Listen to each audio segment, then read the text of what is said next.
Bueno, familia, aquí estamos, Natalia y su servidor, Carlos, para hablar en tiempo de familia. Estamos encantados de estar en Carrotibud, es nuestra primera vez y esperamos que no sea la última.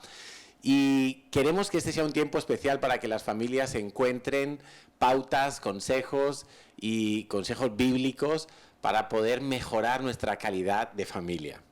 Pues hemos hecho una pequeña encuesta para detectar quizá algunas necesidades en la familia y hemos elaborado algunos puntos que nos gustaría tratar. Y a mí, Carlos, me gustaría empezar preguntándote por qué vemos que hoy en día pareciera que le resulta tan difícil al hombre ser cabeza del hogar, como ejercer esa responsabilidad. Pues efectivamente yo creo que hay muchos hombres que sienten un peso grande en cuanto a ese rol de ser la cabeza, de ser el sacerdote, de ser el que va delante de la familia. Hay muchos hombres que se sienten abrumados por esta responsabilidad y quizá creo que yo he encontrado 4 factores que quizá pueden explicar esta situación. Uno es que quizá nos dejamos llevar demasiado por lo que vemos en la sociedad y estamos viendo un cambio de paradigma en la sociedad donde el hombre y la mujer se están igualando en autoridad, en roles, en funciones, y eso no es muy bíblico porque somos esencialmente diferentes de acuerdo a lo que dice la palabra de Dios, y creo que hay muchos hombres que quizá se dejan llevar por esa corriente de lo que se está viviendo en la sociedad, y más bien tenemos que volvernos al patrón que nos enseña la palabra de Dios, donde el hombre es cabeza y no pasa nada por ser cabeza. El hombre ha sido diseñado por Dios para eso. Lo que pasa es que tenemos que aprender a ser cabeza. ¿Cuáles son nuestras funciones como cabeza? Son dirigir, son tomar decisiones, es depender de Dios, porque mala cabeza seríamos si no dependemos a su vez correctamente del Espíritu Santo y del gobierno de Dios en nuestra vida. Creo que otra razón que puede afectar a los hombres en este rol masculino es que hayan tenido una crianza con algunas deficiencias, Natalia, con algunas carencias. Quizá vivieron en un hogar donde su papá efectivamente tampoco vivió el rol de cabeza de una manera clara, o vivieron en un matriarcado directamente, o había un papá ausente. Creo que otra razón puede ser el egoísmo personal del hombre, ese egoísmo que nos ayuda a acomodarnos en una determinada situación. Y esto es muy peligroso porque cuando el hombre se baja de su rol, entonces se sube la mujer. La mujer de forma automática va a tender a subirse, y ahí se junta, como decimos en España, el hambre con las ganas de comer. Se junta el fuego y la gasolina. Entonces lo que uno no hace, el otro, claro, alguien va a llenar ese vacío, pero ya va a quedar la familia forzada en un diseño que no es el que Dios estableció. Y el cuarto punto, en verdad ya lo he mencionado, que es un desconocimiento bíblico de cuáles son las funciones que Dios nos ha asignado como varones. No hay que tener miedo a ser el varón, la cabeza, el que dirige el hogar. Creo que es una responsabilidad, pero es una responsabilidad muy hermosa cuando uno aprende a disfrutarla caminando de la mano del Señor. Natalia. Bueno, Natalia, yo también tengo una pregunta para ti y espero que sea de ayuda para todas las mujeres y en general las esposas o las que van a ser esposas. Natalia, ¿qué supone para ti y cómo has vivido tú en tu familia, en tu hogar, en tu matrimonio, en la crianza de tus hijos, el hecho que nos anuncia la palabra de Dios en Proverbios de que la mujer sabia es la que edifica el hogar? ¿Cómo se traduce eso en términos prácticos? Bueno, pues yo creo que es muy sencillo. Precisamente dice que si eres una mujer sabia, debes edificar tu hogar. Yo sé que hoy en día esto es muy poco popular, por lo menos en España se lleva mucho esto de el hombre y la mujer 50-50, ¿no? Tenemos que hacer lo mismo. Yo incluso tenía una amiga que se puso una inyección en el pecho cuando tuvo a su hijo para no tener que dar de mamar a su hijo y que así cada noche se levantara el marido y ella, ¿no? Bueno, la Biblia nos da a entender que Dios nos diseñó a nosotras pues con una sensibilidad, con una capacidad para cuidar del hogar. Y cuando lees Proverbios 31, que casi es para arrancarlo, ¿verdad?, esa hoja, pero a mí me da una visión casi de que la casa, el hogar, es casi una empresa, ¿no? Como que la mujer es la mujer empresaria en el hogar, porque esa mujer de Proverbios 31 vendía, compraba, preveía las cosas, se ocupaba de que sus hijos, su marido estuvieran bien alimentados, bien vestidos, y de hecho es que cómo sea un hombre y cómo vaya vestido los hijos dice mucho de la mujer. En realidad creo que es un rol que nos toca a nosotros, estar en esos pequeños detalles que quizá ellos no caen en cuenta, ¿no? Y yo creo que toca tener una visión, micro y una macro, ¿no? Más global y más en los detalles. Y creo que tenemos esa sensibilidad, ¿no?, para cuidar del hogar. Creo que uno disfruta, yo por lo menos he disfrutado de cuidar de mi hogar, de cuidar de mis hijos. Claro que el marido puede ayudar, por supuesto, pero yo creo que el peso y la responsabilidad es sano que lo llevemos nosotros. A mí me encanta cocinar, bueno, a lo mejor Carlos algún día como hobby hace unas tortitas, ¿verdad?, unos espagueti. Y bien ricas, ¿eh? Pero como hobby, ¿no? En realidad, o sea, la compra, el saber que hay que comprar, que falta esto, el prever, bueno, creo que me toca a mí. Y claro, la Biblia dice que la mujer sabia edifica la casa, pero la necia con sus manos la destruye. O sea, nosotros tenemos el poder y la capacidad dada por Dios de edificar un hogar o de destruirlo. O sea, es mucha la responsabilidad que tenemos. Quiero contar una anécdota, porque Natalia ha mencionado que a veces los hombres pues somos, no lo ha dicho así, pero lo digo yo, como somos un poquito más brutos. Y recuerdo que cuando yo la conocí a ella, yo vivía independiente de mis padres, vivía en un piso con otros hermanos míos. Y bueno, pues ya vestía yo a mi gusto y a mi moda, ¿no? Y cuando nos conocimos, ella me empezó a corregir bastantes cosas de la vestimenta, porque yo era capaz de combinar cuadros en los pantalones con rayas en las camisas. De verdad que sí, cuadros con rayas. Iba literalmente hecho un cuadro. Lo mejoré un poquito, ¿eh? Aquí donde ve, aquí la asesora de imagen, el pelo llevaba un tupé en aquel entonces que bueno. Entonces, hombres, déjense refinar un poco por sus esposas. Yo creo que es un buen consejo.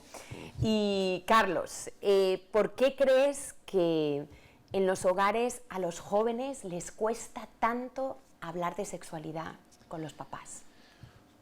Bueno, yo no sé, creo que sí, que a los jóvenes les cuesta hablar de sexualidad con los padres, pero creo que más les cuesta a los padres hablar de sexualidad con los hijos. Y quizá por ahí empieza el problema de por qué a nuestros hijos les cuesta venir y abrir su corazón con nosotros cuando tienen dudas en el área sexual, cuando se despiertan inquietudes, cuando oyen cosas en el colegio, en el instituto, o quién sabe si en la universidad. Pero deberíamos atajar este asunto antes, evidentemente, de la universidad y antes del bachillerato, cuando ya nuestros hijos están empezando a desarrollar su pubertad. Ahí debemos intervenir los padres con una educación sana, transparente, sin complejos, 100% bíblica, y es nuestra labor hacer esto. Es nuestra labor sentarnos con nuestros hijos y explicarles lo que son los aparatos genitales, por ejemplo, cómo es el ciclo menstrual de una mujer, cómo es la eyaculación de un hombre, cómo puede un hombre dejar embarazada a una mujer, y contarles la sexualidad desde el punto de vista bíblico como algo precioso que Dios ha puesto en el ser humano, pero como algo que precisamente por ser tan precioso y tan delicado tiene que ser protegido dentro del marco de un pacto matrimonial, de un pacto de amor. Carlos, yo recuerdo que desde que nuestros hijos eran pequeños, pues en base a la capacidad de madurez que ellos tenían para entender las cosas, poco a poco, a veces ellos hacían preguntas, les fuimos ampliando desde pequeñitos esa visión de lo que es la sexualidad. ¿Por qué? Porque sabíamos que si no lo iban a oír fuera, lo iban a oír mal, quizá iban a tener una visión de que era algo sucio, y realmente la sexualidad la creó Dios, y creo que somos los papás los que tenemos que educar en esa sexualidad. Ahora, que no solo es decirles, sino que también es cómo ellos ven cómo nos tratamos nosotros. Exactamente. Ellos tienen que ver en nosotros un ejemplo y una transparencia, una pureza, una limpieza. Ahora, entonces esto plantea otro interrogante. Si los padres les ha costado hablar este tema con los hijos, habrá que encontrar una razón de por qué eso ha sido así. Y yo creo que hay también varias razones. Una de ellas puede ser que los propios padres no tengan una sanidad completa en su corazón acerca del área sexual. Quizá por cosas que han vivido ellos en su infancia, en su adolescencia, en su juventud y no han quedado sanadas totalmente. Y para eso en la Iglesia pues también hay herramientas para que de la mano del Espíritu Santo podamos llegar a experimentar una sanidad en el área sexual que nos dé libertad para educar a nuestros hijos. Creo que también a veces los padres caemos un poquito en la pasividad y quizá especialmente los papás, refiriéndome a los varones, a los hombres. La pasividad es una tendencia en el corazón de los varones y tenemos que vencer esa pereza, esa pasividad y coger un día la agenda, un sábado, un fin de semana, un día de vacaciones, un buen rato para sentarnos. Creo que es mejor hacerlo individualmente con los hijos, de acuerdo a la edad que cada uno tiene, y hablar este tema y darles... Ser intencionales, Ser ¿no? intencionales, provocar la conversación, sentar a nuestro hijo, a nuestra hija. Normalmente va a ser más fácil que una mamá hable con su hija o un papá hable con el hijo. Pero, ojo, que la sexualidad, la identidad sexual, mejor dicho, se va a completar y se va a terminar de desarrollar en función de la relación de los hijos con el papá varón. De manera que el niño necesita jugar con su padre esos juegos rudos, esos juegos de fuerza, esos juegos de aventura, de riesgo, para terminar de desarrollar su masculinidad. Sin embargo, la niña necesita también sentarse en las rodillas de su papá, experimentar la caricia y el abrazo limpio de un papá amoroso para que ella aprenda a estar en los brazos de un hombre y para que ella sepa cómo tiene que ser el acercamiento de cualquier hombre hacia ella. Entonces, esto es súper, súper importante. Y si como padres todavía no habéis tenido una charla sobre sexualidad con vuestros hijos, pues os aconsejamos que lo antes posible vayáis y tengáis esa charla, pero también siguiendo este consejo, y es que te prepares para esa charla. Eso iba a decir, Carlos, porque a veces nos hemos encontrado con muchos casos de padres que les pilla desprevenido, ¿no? Sí. Su niño de 5 o 6 años un día le pregunta a papá o mamá, ¿cómo vienen los niños al mundo? Y el padre, la madre se queda como bloqueado y los niños se dan cuenta de cómo reaccionamos. Claro. Entonces, es importante que nosotros respondamos con naturalidad, que si observamos que un niño tiene curiosidad por los genitales o por alguna pregunta sobre este área, no le digamos eso es malo, porque entonces ya estamos sentando un precedente y ellos van a tender ese área a esconderla de nosotros. Así es. Y a este respecto decir que hay mucha y buena literatura de corte cristiano donde los papás vamos a poder aprender a enseñar a nuestros hijos sobre sexualidad. Entonces os animo a que lo hagáis, os vais a quitar un peso de encima y sobre todo pues vais a dejar bien encaminados a vuestros hijos. A veces también hay una falta de visión, falta de liderazgo en el hogar y eso provoca que nunca se hable de sexualidad, que nunca se hable de dinero, que nunca se hable de cosas importantes, ¿no? Para marcar el corazón y ayudar a desarrollar el carácter de nuestros Carlos, hijos. A veces yo veo que los papás creen que porque ya sus hijos están en la iglesia ya está todo hecho, ¿no? O como van a los campamentos y claro, en los campamentos sí les hablamos de sexualidad y de muchas cosas, pero son los papás los responsables de formar bien ese área, de sentar en casa las bases, las prioridades, porque lo que en la iglesia nosotros podemos afectar a vuestros hijos quizá es un 20% como mucho, pero vosotros estáis todos los días con ellos y es importante que no deleguemos esto completamente a la iglesia. Los hijos tienen que percibir que las puertas para hablar con los papás están siempre abiertas, a cualquier hora, cualquier día, en cualquier circunstancia, estemos ocupados, desocupados, ellos tienen que saber que siempre los canales de comunicación están abiertos. Y tenemos otra pregunta, Natalia. No nos vamos a engañar si decimos que el área de las finanzas suele ser un área de muchos roces dentro de la familia. A veces los hijos quieren comprarse cosas que están a la moda, los papás se tensionan porque a lo mejor no llega el dinero o uno de los dos sí quiere, el otro no está por la labor. A veces las tensiones son entre el propio matrimonio porque no hay como un acuerdo en este área. Natalia, ¿qué consejos nos darías o les darías a las familias de Carro Tibut para eliminar tensiones en las finanzas? Bueno, este tema siempre va a estar, ¿vale? Recuerdo que una de las últimas reuniones de matrimonios que hicimos fue precisamente, la llamamos hasta que el dinero nos separe. En vez de hasta que la muerte nos separe, hasta que el dinero nos separe. Porque sí es verdad que genera muchísima tensión este tema. Y es que a veces nos casamos un poco a la aventura, ¿no? Fantaseando un poco cómo va a ser el matrimonio. Y en realidad ahí comienza toda una escuela de vida y hemos de prepararnos un poquito. Algo que creo que a nosotros nos ha ayudado es entender que Dios es un Dios de orden, hacer un presupuesto. Yo recuerdo que al principio de recién casados, que nuestra economía era muy micro, no teníamos hijos, ¿verdad? Y estábamos ahorrando para comprarnos un piso, viajábamos en transporte público a trabajar y bueno, yo creo que nos ayudó mucho desde el principio a entender que teníamos que ser conscientes de lo que entraba y de lo que salía, o sea, que no podíamos simplemente gastar y ya, sino que había que haber un presupuesto. Yo creo que es importante hacer presupuesto y sentarse el marido y la mujer a hablar de ello, hablar, bueno, este mes los niños necesitan unas zapatillas o vamos a hacer esta ofrenda o vamos, es importante hablar, porque es verdad que llegamos de familias diferentes. Yo recuerdo que nos costó un poquito ajustarnos en ese área, ¿no? Porque siempre hay uno que le gusta gastar más. Habíamos sido educados un poco diferente según el seno de nuestras familias, pero yo recuerdo lo que tú decías, todavía conservo esos presupuestos incluso para cuando íbamos a casarnos, para cuando íbamos a comprar el piso, conservo todavía esos presupuestos y yo creo que ese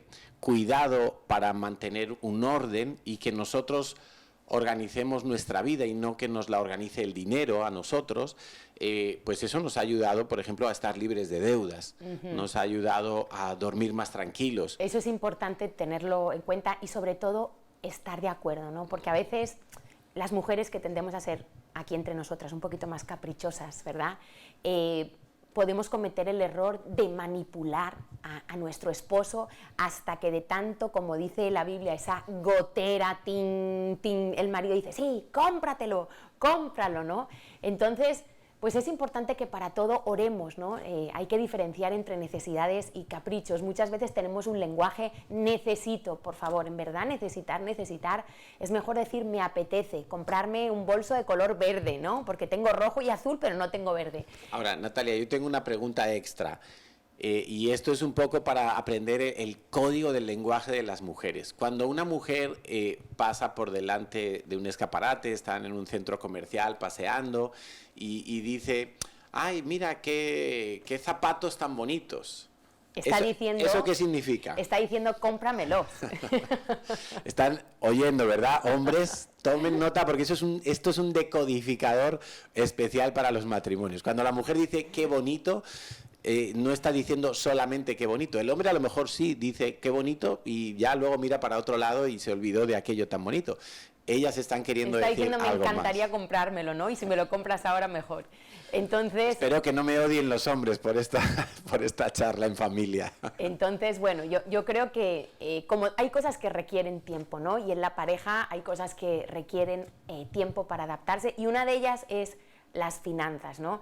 Pero creo que tener las prioridades claras, considerar muy seriamente lo que Dios dice, pues tener esas prioridades, aprender a darle a Dios, hacer presupuesto, suplir para las necesidades de nuestros hijos, el tener orden en ese área es muy importante. El orden libera muchas tensiones, porque cuando el área económica no está saneada, hay deudas, uno gasta a escondidas del otro, el otro apunta al niño algo que el otro no quería, o sea, todo ese tipo de cosas genera muchísima tensión en la pareja. Y precisamente, y una vez más, pues en la iglesia hay herramientas, hay curso de finanzas precisamente para aprender a hacer un presupuesto, algo tan básico como eso, ¿no? Y algo que nos ayudó mucho nos costaba ahorrar, ¿no? Porque la tendencia es nos cuesta, hasta el día de hoy.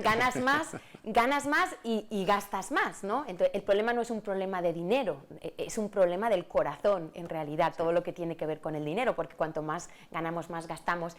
Y algo que nos ayudó mucho es entender que el ahorro hay que sacarlo como el diezmo, lo primero. Al principio. Si no lo haces así, ya te digo que no vas a ahorrar nunca, porque siempre hay necesidades, siempre hay cosas, pero uno aprende que lo saca al principio y ya eso está asegurado, y bueno, y si termina el mes y no puedes comprar jamón serrano, pues no lo compras, o esas zapatillas que te gustan, pues te esperas, ¿no?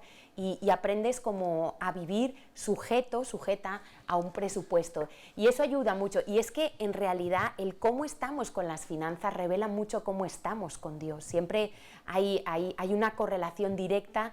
Y cómo estamos en nuestra relación con Dios se demuestra mucho en el manejo de lo material, ¿no? El Señor lo dice, si no somos fieles en lo material, en lo que se ve, igual que si no amamos a nuestro hermano que se ve, pues no amamos a Dios que no se ve, ni Dios nos puede dar lo espiritual que no se ve para manejarlo, ¿no? Es una prueba importante y es que el dinero lo vamos a tener que manejar hasta el final de nuestros días, hasta que estemos aquí, desde que nos levantamos hasta que nos acostamos, es dinero, gastamos agua, gastamos comida, salimos a la calle, el transporte, entonces no nos agobiemos, no nos dé como pereza tratar esos temas, apartemos quizá cada 15 días un tiempo para sentarnos, para hablar cómo va la economía, cómo van las finanzas, si tenemos que quitarnos alguna deuda, y bueno, ya hay etapas que toca apretarse un poquito el cinturón, pero luego es muy gratificante ver cómo uno sale adelante con la economía y va gozando de más libertad. Pues una vez leí, Natalia, en uno de estos cursos de finanzas, que las decisiones de dinero son todas ellas decisiones espirituales. Y cuando yo entendí esa perspectiva de cómo manejar el dinero, metiendo a Dios en el centro y tratando de vivir en la voluntad de Dios, para mí también fue un descanso, ¿no? No es una cuestión solamente matemática o porcentual o de margen de beneficios o de cuotas, no, es una decisión espiritual. Gastar o no gastar, cómo gasto, es una decisión espiritual. Sí, porque tengo que decir que él tiende a ser lógico y yo tiendo a ser impulsiva. Entonces, eso nos ha ayudado mucho a entender que es algo espiritual y que en realidad todo lo que tenemos es de Dios, que yo debería, no solo el primer 10% es de Dios, mi ofrenda, sino que todo lo que yo tengo realmente me lo ha dado Dios. Y es bueno aprender, pero no sentirse obligado a hacerlo, sino como aprender a consultar con Dios las cosas. Señor, ¿me compro esto o no me lo compro? ¿Viajamos aquí o no? Es un descanso porque Dios es bueno, Dios nos guía, Dios sabe lo que va a pasar mañana y es la verdad que es un descanso para el corazón dejarse guiar por Dios. Carlos, bueno, estos días de confinamiento que vemos que en la mayoría de los países han aumentado tristemente los divorcios, ¿verdad? Como después cuando la gente viene en verano de vacaciones, en España siempre aumenta el número de divorcios por esa convivencia tan intensa. Y vemos cómo, bueno, ha habido un cambio de hábitos, ¿no? La gente trasnocha más, vive más de noche, ha habido un aumento del consumo de la pornografía, del alcohol. Bueno, Carlos, ¿qué consejos prácticos nos puedes dar? Porque ya llevamos en España más de 60 días, se acaban de cumplir ahora, y esto va pesando, porque es todos los días los mismos, ¿verdad? En las mismas, y esto empieza a hacerse una rutina. Carlos, ¿qué consejos nos darías? Bueno, pues yo creo que teniendo en cuenta que somos seres tridimensionales, como nos enseña la palabra de Dios, espíritu, alma y cuerpo, pues creo que tenemos que cuidar las tres dimensiones de nuestro ser. En nuestra parte espiritual tenemos que seguir en un buen nivel de comunión con Dios, devocionales, estudio de la palabra de Dios, y yo creo que no se trata de tener más tiempo, porque ahora casi todos tenemos más tiempo en casa, no tenemos que invertir en un autobús, en un viaje de metro, tenemos más tiempo, pero se trata de querer usarlo y aprovecharlo bien. Entonces, lo primero y lo más importante en nuestra vida es nuestra parte espiritual. Si nuestra parte espiritual está floja, está débil, todo lo demás va a empezar a a fallar sistemáticamente. Entonces, metámonos cada día a buscar el rostro de Dios, a buscar la presencia de Dios, a depender de Dios, a oír la voz de Dios, a entender lo que Dios quiere para nosotros, recargamos las pilas en su presencia, nos llenamos de amor para poder amar luego a nuestro prójimo, nos llenamos de sabiduría, nos llenamos del consejo de Dios, y eso sin duda va a ser el primer combustible necesario para todo lo demás. Luego, pues tenemos que cuidar también nuestro cuerpo. Nuestro cuerpo, ¿cómo lo vamos a cuidar? Bueno, descansando las horas adecuadas, tratando de no cambiar demasiado los horarios. No comiendo mucho. No comiendo mal ni mucho, sino haciendo una dieta haciendo un poquito de ejercicio. En el caso de los matrimonios, pues también tienen que cuidar de mantener su intimidad en un nivel adecuado. Sabemos que a veces es difícil porque están los niños en casa, hay más gente en casa todo el tiempo, pero hay que tratar de cuidar ese área también en la intimidad. Y pues en el área emocional, en el área del alma, también tenemos que tomar algunas consideraciones. Por ejemplo, yo creo que tenemos que cuidar especialmente las relaciones con los demás, teniendo en cuenta los temperamentos de cada uno, teniendo en cuenta la forma de ser de cada uno. Algo muy práctico para este tiempo de confinamiento, en general para toda la vida, pero especialmente en este tiempo de confinamiento, es ser rápidos para perdonar. Ser rápidos para perdonar. No dejemos que una amargura vaya creciendo dentro de nosotros de día en día, sino que antes de ir a la cama, antes de ir a dormir, vamos a hablar los asuntos, vamos a arreglar los asuntos, aunque nos cueste mucho trabajo, aunque tengamos que tragar saliva, aunque tengamos que tragar nuestro ego, vamos a hacerlo por el bien propio y por el bien de toda la familia. Algo que es muy importante es no aislarse en el tiempo de confinamiento, porque curiosamente, a pesar de estar todos bajo un mismo techo, se ha producido una situación, y es que cada uno está en su habitación. Cada uno se encierra en su lugar, con su móvil, con su tablet, con su ordenador, con sus libros, con su trabajo. Y curiosamente se ha perdido tiempo de calidad. Entonces sería muy bueno sacar espacios durante el día o durante la semana donde podamos comer juntos, ver una película juntos, jugar un parchís juntos, hacer algo juntos. Si quizá no podemos salir a la calle, o en algunos sitios ya se puede empezar a salir, hay más libertad, pero si las cosas volvieran a ser otra vez un poco más restrictivas, pues vamos a aprovechar, vamos a hacer actividades juntos, obligatoriamente. Quizá nos vamos a tener que obligar porque todos tendemos al egoísmo. Comunicar sentimientos, obligarnos a hablar. Precisamente el provocar esos espacios juntos va a desarrollar la comunicación. Más los hombres que las mujeres. A los hombres les cuesta más hablar de cómo se sienten. Correcto. Y a la hora de comunicar, pues tengamos en cuenta también no abusar de los absolutos.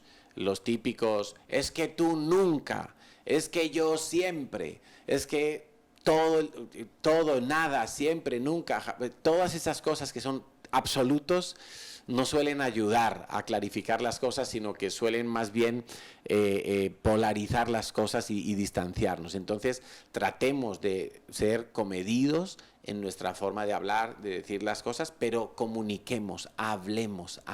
Curiosamente, muchos hogares han menguado en su comunicación a pesar de estar todo el día juntos. Pues Natalia, tengo aquí una última pregunta antes de que pasemos a orar un ratito. Danos, por favor, Natalia, unos tips finales para las familias. ¿Qué más podemos añadir a toda esta conversación que hemos tenido para ayudar a las familias a tener un mejor ambiente en sus casas, con los hijos, en el caso de los matrimonios, los que son solteros y viven con otras personas? Danos algunos consejos, por favor, algo práctico. Pues mira, hace mucho tiempo Dios me habló en un versículo que está en Proverbios 15:15 y dice que para el afligido todos los días son difíciles, mas el de corazón contento tiene un banquete continuo. Quizá no estamos pasando el mejor momento, las mejores circunstancias, las ideales, las que nos gustaría a todos, pero la actitud del corazón definitivamente marca el ambiente en el que vivimos. Y yo entendí porque cuando una persona tiene una actitud como de quejarse, de estar afligida, de verlo todo mal, pues dice que todos los días son difíciles. En cambio, frente a la misma circunstancia, una persona que tiene un corazón contento, y para mí el corazón contento tiene que ver con la gratitud, con el valorar. Dice que esa persona tiene un banquete continuo, ¿no? Y yo creo que el contentamiento es una decisión. Podemos aprender. Pablo decía, he aprendido a estar contento. Yo no nací aprendiendo a estar contenta, al revés, yo era una niña de malas actitudes, pero me ha tocado aprender a tener buena actitud, a valorar. Valoremos cada día el esposo, la esposa que tenemos al lado, los hijos, la casa. Quizá no es la mejor casa, quizá no es el mejor de nada, pero depende mucho de tu actitud, que estés contento, que lo valores, que renunciemos a los derechos, que seamos agradecidos. Mira, cuando tú empiezas a dar gracias, aún por lo que no te gusta, por los imprevistos, de verdad que es algo milagroso, algo pasa en el corazón. Por algo la Biblia nos dice y nos hace tanto énfasis en que demos gracias, dad gracias en todo, sed agradecidos. Y de verdad que cuando tú cambias la actitud del corazón, que es una decisión, no esperes a que las circunstancias sean perfectas para cambiar, sino en medio de tus circunstancias, di, Señor, decido no quejarme, decido ser agradecida. Vas a ser muchísimo más feliz. Te lo digo yo, que lo he experimentado. Yo creo que entendamos que es importante, que la vida es cada día. A veces tenemos fantasías. Ay, cuando me vaya de vacaciones, ay, cuando vaya a tal lugar. Y luego llegan... Cuando me case. Cuando me case, cuando encuentres el trabajo. Y luego llega el trabajo, te casas. Cuando tenga mi hijo. Sigues viviendo en el mismo dolor, en la misma queja, en la misma amargura, porque no te hace feliz lo de afuera. Es tomar una decisión con el Señor, ¿no? Y creo que también es importante aprender a pensar bien. Durante los años que quizá no conocimos al Señor, nuestro corazón, nuestra mente, nuestra alma tomó la forma pues de este mundo, del pecado, de la negatividad, y tenemos como cada día que decidir pensar bien del otro, pensar bien de Dios, pensar bien de nosotros, pensar bien del mañana, porque cuando pensamos mal nos llenamos de temores al futuro, va a pasar esto, pero cuando aprendemos a disciplinar nuestra mente, a pensar no solo bien, sino conforme a la verdad de Dios, conforme a lo que Dios dice, vamos a ver el fruto en nuestras emociones, porque recordemos que lo que sentimos es fruto de lo que pensamos. Si alguien quiere cambiar sus sentimientos y esta sociedad vive tan centrada en lo que siente, es que no siento, es que me siento mal, es que me siento frustrada, pero para cambiar los sentimientos tenemos que empezar a trabajar con la mente a través de la palabra de Dios. Para mí la palabra de Dios es mi medicina diaria, nada de pastillas. Mi medicina es la palabra de Dios, me centra mi alma, me lleva a la verdad, trae gozo, alimenta mi espíritu, en fin, ahí yo creo que tenemos todo, ¿no? Y valoremos, a veces estamos llenos de derechos y exigencias y exigimos a los demás, y ¿sabes qué? Quiero que sepas que ni tu esposo ni tus hijos va a poder llenar esa expectativa que tú tienes, sino solo Dios. Cuando tú tienes esa comunión con Dios, cuando ya Dios te llena plenamente ese vacío que solo Dios puede llenar, entonces ya no sufres tanto si tu esposo no ha adelgazado lo que esperabas, o si no llega a la hora, o si tus hijos no han aprobado todas las asignaturas, o si no cantan tan bien como tú esperabas. Ya todo eso pasa a un segundo plano, porque es Dios realmente, y Él nos diseñó para eso, para que Él fuera el que llevara la plenitud. En Él habita, dice la palabra de Dios, que en Cristo habita toda la plenitud de la deidad. Y yo creo que es algo, por supuesto, orar juntos, ¿no? Aprender en este tiempo de confinamiento a pasar más tiempo orando juntos. A veces echamos de menos devocionales con nuestros hijos, ¿no? Por los horarios. Y ahora podemos aprovechar y decir, bueno, vamos a orar un día a la semana, 2 días a la semana, un poquito más juntos. Es muy bueno. Y sobre todo con la pareja. Tengamos tiempos de oración. Oír el corazón de tu esposo o de tu esposa en oración ayuda muchísimo. Unirnos en oración por las noches, quizá cuando ya nos vamos a la cama. La verdad que yo lo recomiendo mucho. Pues son muy buenos consejos, Natalia, y esperamos que os hayan servido a todos vosotros. Y pues bueno, vamos a terminar aquí el tema, pero queremos terminar orando. Entonces quiero pedirle a Natalia que ore en una primera parte y yo oro para terminar. ¿Qué tal si te parece, Carlos, yo oro por las mujeres y tú oras por los hombres? Perfecto. ¿Sí? Vamos a orar. Pues, papá, te damos muchísimas gracias porque Eres un Dios que piensa bien de nosotros. Eres un Dios que ha hecho un diseño para la vida, para la familia, para el dinero, para las emociones, porque quieres que disfrutemos la vida que vamos a pasar aquí en la tierra. Y hoy, como mujeres, queremos decirte, Señor, que queremos aprender a soltar el control, a dejar de pensar tanto por los demás, tanto por el esposo, tanto por los hijos, y queremos aprender a oírte más a ti y a dejar de oírnos tanto a nosotras, Señor.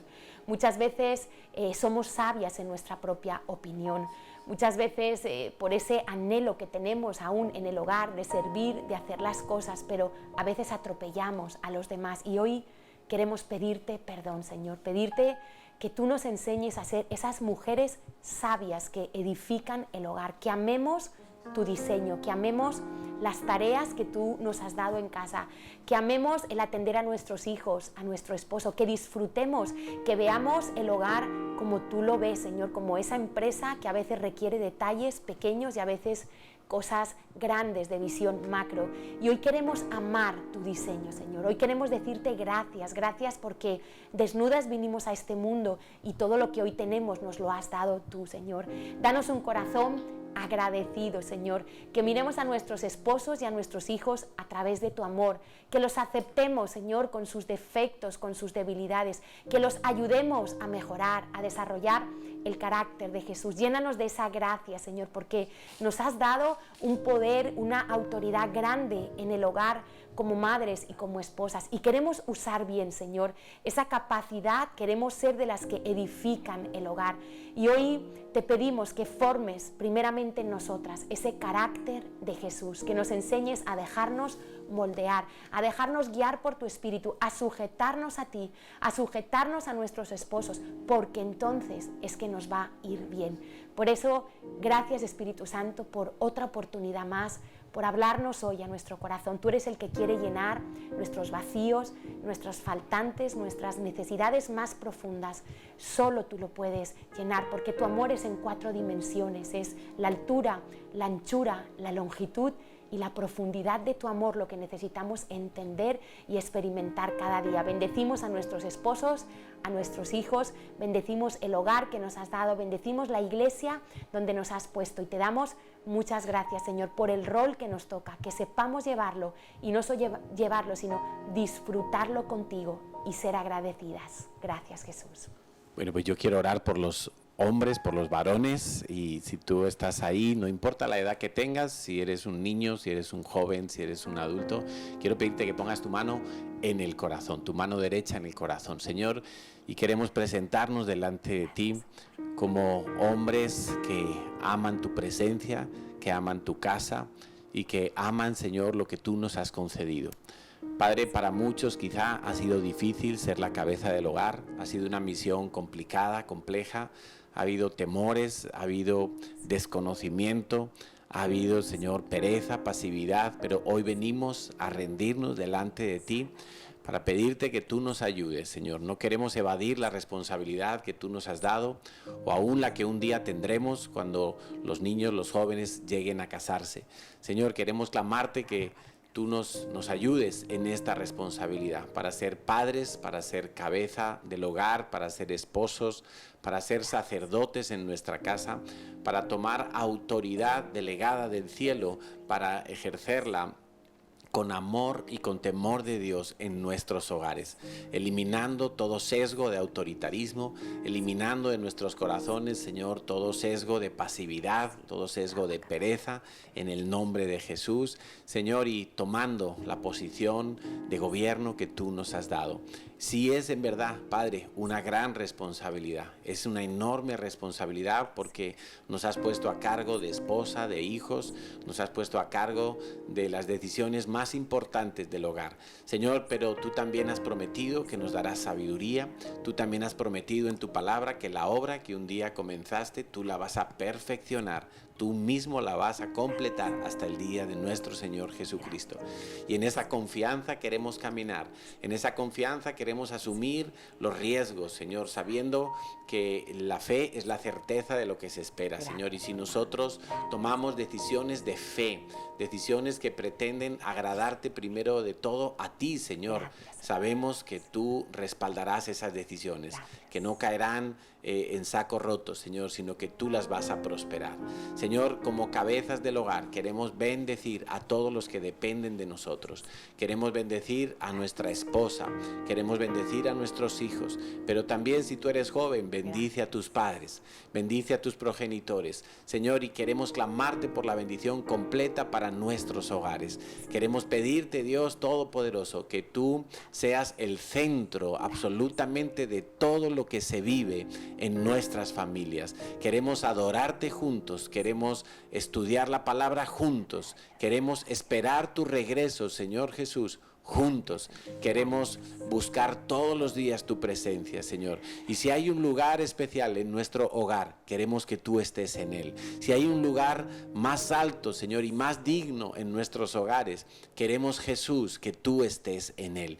Y gracias, amado Señor, porque en estos tiempos de familia tú nos permites crecer, reconciliarnos. Tú nos permites ver tu mano de poder sanando nuestros hogares y nuestras casas. Señor, tú nos permites ver cómo tú sellas aún las heridas que están abiertas en los matrimonios, heridas de desconfianza, heridas provocadas por la traición, por la mentira, por el engaño, por el abuso de autoridad. Señor, pero en esta hora, arrepentidos de todas esas cosas, nos queremos volver a ti y pedirte que tu Espíritu Santo venga sellando y venga pasando por nuestras familias, Señor, para sanar todo corazón herido y para volver a unir, Señor, lo que el pecado había separado.